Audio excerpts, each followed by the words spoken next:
আসসালামু আলাইকুম দর্শক মণ্ডলী, আজ 27 আগস্ট ও কাল 28 আগস্ট জানিয়ে দেব আগামী 24 ঘন্টার আবহাওয়ার খবর। দেশের সব সমুদ্র বন্দরকে 3 নম্বর সংকেত দেখাতে বলা হয়েছে আবহাওয়া অফিস।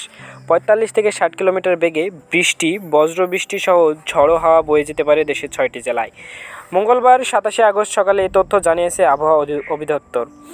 আজ ভোর 5টা থেকে দুপুর 1টা পর্যন্ত দেশের অভ্যন্তরীণ নদীবন্দরগুলোর জন্য আবহাওয়ার পূর্বাভাসে বলা হয়েছে খুলনা, বরিশাল, পটুয়াখালী, নোয়াখালী, চট্টগ্রাম ও কক্সবাজারের ওপর দিয়ে দক্ষিণ ও দক্ষিণ পূর্ব দিক থেকে ঘন্টায় প্রায় 45 থেকে 60 কিলোমিটার বেগে বৃষ্টি ও বজ্রবৃষ্টি সহ অস্থায়ীভাবে দমকা ঝড়ো হাওয়া বয়ে যেতে পারে।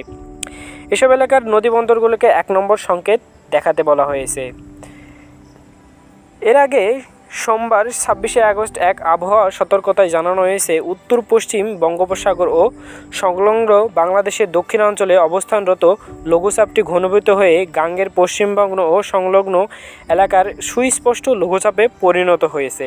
এর প্রভাবে উত্তর বঙ্গোপসাগর এলাকায় গভীর সঞ্চারণশীল মেঘমালা তৈরি অব্যাহত রয়েছে। উত্তর বঙ্গোপসাগর, বাংলাদেশের উপকূলীয় এলাকা এবং সমুদ্র বন্দরগুলোর ওপর দিয়ে দমকা ঝড়ো হাওয়া বয়ে যেতে পারে। চট্টগ্রাম, কক্সবাজার, মোংলা ও পায়রা সমুদ্র বন্দরকে 3 নম্বর স্থানীয় সতর্ক সংকেত দেখাতে বলা হয়েছে।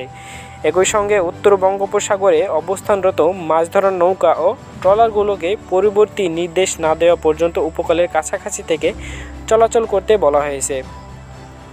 আবহাওয়া অফিস জানিয়েছে মৌসুমি বায়ুর অক্ষের বর্ধিতাংশ পাঞ্জাব, হরিয়ানা, উত্তরপ্রদেশ, বিহার সুস্পষ্ট লঘুচাপের কেন্দ্রস্থল ও বাংলাদেশের দক্ষিণাঞ্চল হয়ে আসাম পর্যন্ত বিস্তৃত রয়েছে। মৌসুমী বায়ু বাংলাদেশের উপর মোটামুটি সক্রিয় এবং উত্তর বঙ্গোপসাগরে প্রবল অবস্থায় রয়েছে।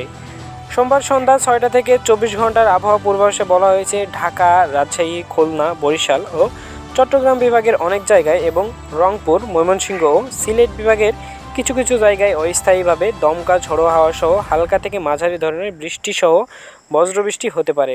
সেই সঙ্গে দেশের কোথাও কোথাও মাঝারি ধরনের ভারী থেকে ভারী বর্ষণ হতে পারে। সারা দেশে তাপমাত্রা 1 থেকে 2 ডিগ্রি সেলসিয়াস বৃদ্ধি পেতে পারে এবং রাতের তাপমাত্রা প্রায় অপরিবর্তিত থাকবে। দর্শক, এই ছিল আজকের আবহাওয়ার খবর। পরবর্তী আবহাওয়ার খবর সাথে সাথে পাওয়ার জন্য আমাদের অবশ্যই চ্যানেলটি সাবস্ক্রাইব করে রাখবেন।